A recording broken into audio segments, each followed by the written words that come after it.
پاکستان کے سامنے، پاکستان کی عوام کے سامنے اور ایک دفعہ دنیا کے سامنے رکھا گیا کہ کیسے بھارت کی پراکسیز پاکستان میں دہشت گردی کروا رہی ہیں، چاہے کوئی کراچی میں واقعہ ہو یا خیبر پختونخوا کے اندر واقعہ ہو یا بلوچستان میں دہشت گردی کے واقعات ہوں، ہر جگہ پہ آپ کو بھارت کا فٹ پرنٹ نظر آتا ہے۔ اب اس مسئلے کو پاکستان نے ٹیکل کس طرح کرنا ہے؟ ایک طرف تو اس کی سیکیورٹی سائیڈ ہے، اس میں ہم نے دیکھا کہ گزشتہ 4 روز کے دوران جہاں پہ 42 اہلکار شہید ہوئے، وہیں پہ 54 دہشت گردوں کو بھی مارا گیا۔ لیکن اس کی جو سفارتی سائیڈ ہے اس کو ہم کیسے ٹیکل کریں گے؟ پوری دنیا کے سامنے کیسے ہم ایک دفعہ پھر بھارت کا چہرہ بے نقاب کر سکتے ہیں؟ کیسے بھارت پر دباؤ ڈالا جا سکتا ہے؟ اس حوالے سے بھی گفتگو کریں گے۔ اور اس کے ساتھ ساتھ صدر ٹرمپ نے تو اب کھل کے یہ کہہ دیا ہے کہ ایران کے ساتھ اب ہمارا کوئی معاہدہ نہیں رہا۔ ایران کی جانب سے کچھ ٹینکرز کو ابنائے ہرمز میں نشانہ بنایا گیا اور اس کے بعد پھر ہم نے دیکھا کہ امریکہ کی جانب سے کاروائیاں کی گئیں، اس کے جواب میں ایران نے بھی کچھ کاروائی کی۔ تو کیا وہ MOU وہ اب ختم ہو چکا ہے؟ کیا ہم کسی بڑی جنگ کی طرف بڑھ رہے ہیں؟ اس پہ بھی گفتگو کریں گے۔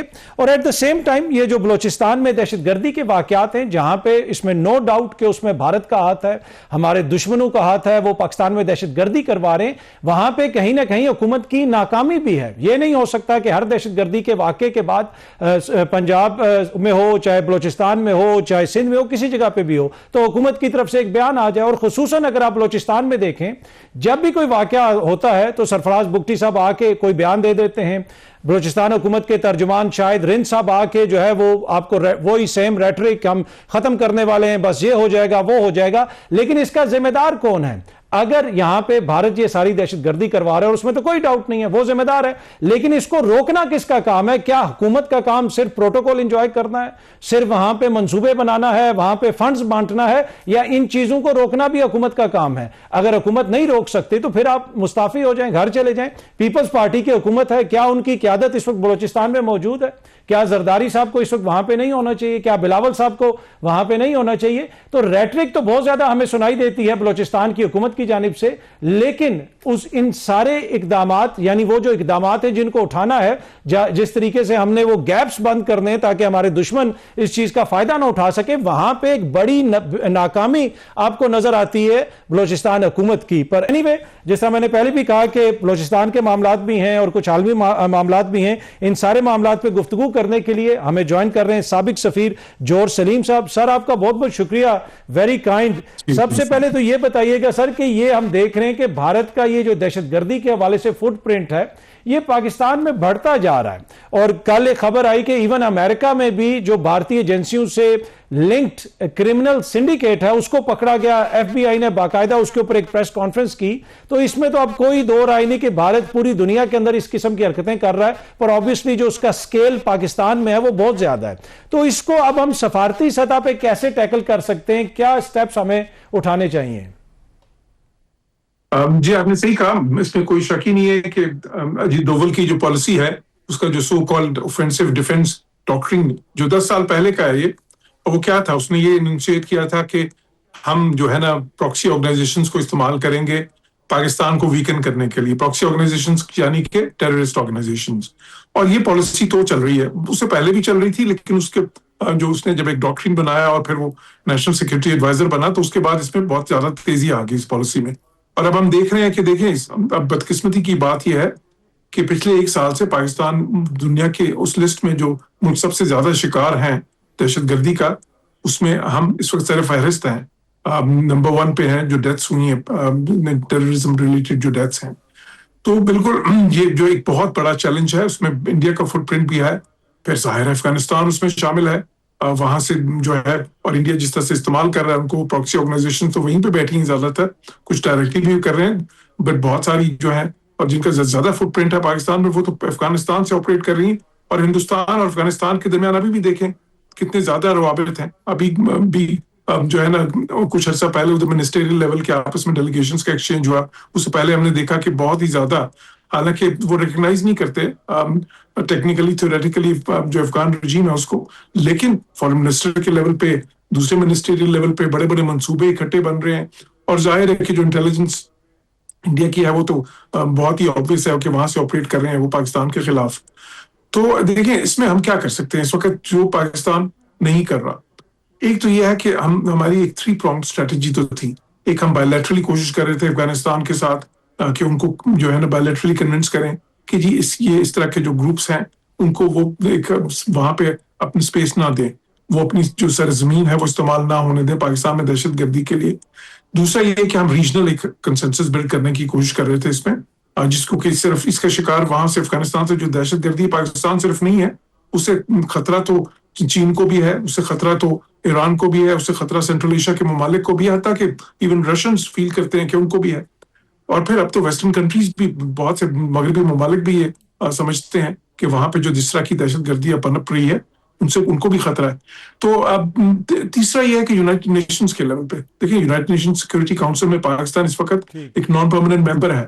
وہاں پہ جو ہے نا بہت ساری جو سینکشنز کمیٹیز ہیں, پاکستان ان کا بھی ممبر ہے, کچھ کو تو شاید چیئر بھی کر رہا ہے. تو وہاں پہ بھی پاکستان جو ہے نا بہت کچھ کر سکتا ہے. ہم نے یہ نہیں کہ کیا نہیں ہے, لیکن میرا خیال ہے کہ ہمیں شاید اس سے زیادہ جو ہے نا اپنا لیول بڑھانا ہوگا ڈپلومسی کا, کیونکہ جو اگر ہم نے امپیکٹ کریٹ کرنا ہے تو اس وقت, اور خصوصاً اس وقت جب ایک ونڈو آف اپرچونٹی اس چیز کی بھی تھی کہ پاکستان کی credibility as a peace maker جو اس سارے پروسیس میں ہم نے جس طرح کا کردار ادا کیا ہے اس سے بڑی بھی ہے, ہماری credibility as a factor of stability بھی بڑی ہے.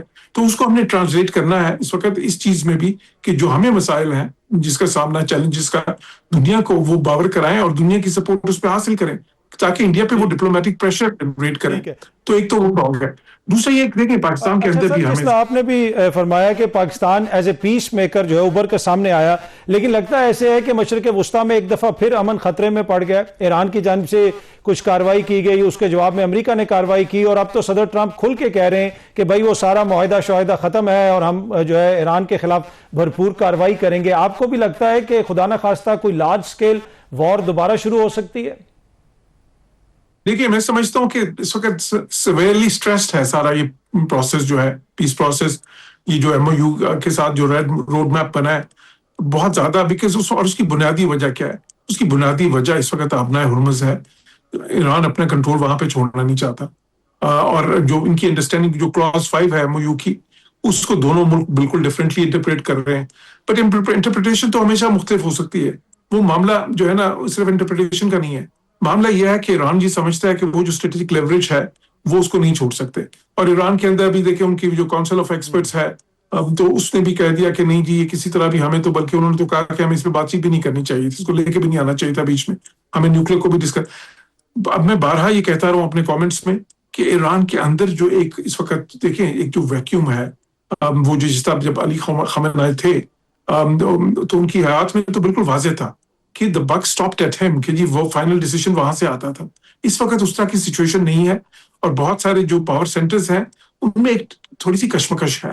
تو وہ ظاہر ہے کہ وہ کوشش ہر ایک کی یہی ہوتی ہے کہ وہ ایک سے زیادہ ایک اپنے آپ کو نیشنلسٹ ثابت کرے. اس میں نہ صرف وہ سخت بیان دیتے ہیں بلکہ کئی بار وہ سخت ایکشنز پہ جو ہے نا مجبور کر دیتے ہیں.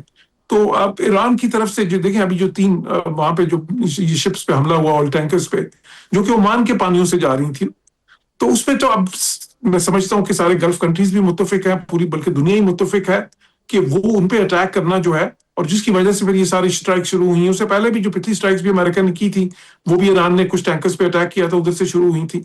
تو اب وہ میں سمجھتا ہوں, اور میں نے یہ دیکھیں ابھی کل بھی ایک پروگرام میں کہا تھا, اس سے پہلے بھی ایک دن کہا تھا کہ میرے نزدیک ایران جو ہے اپنے کارڈز اوور پلے کر رہا ہے اور سارا پروسیس اس سے خطرے میں پڑ جائے گا. یہ جو ہے, اور میں سمجھتا تھا کہ امریکہ بھی تھوڑا سا اوور پلے کر رہا ہے, وہ اوور پلے کر رہے ہیں کچھ زیادہ ہی جو ہے نا اسٹرانگ اسٹیٹمنٹس اور کچھ ارریسپانسبل اسٹیٹمنٹس دے کے ایران جو ہے اپنے کچھ ایکشن سے.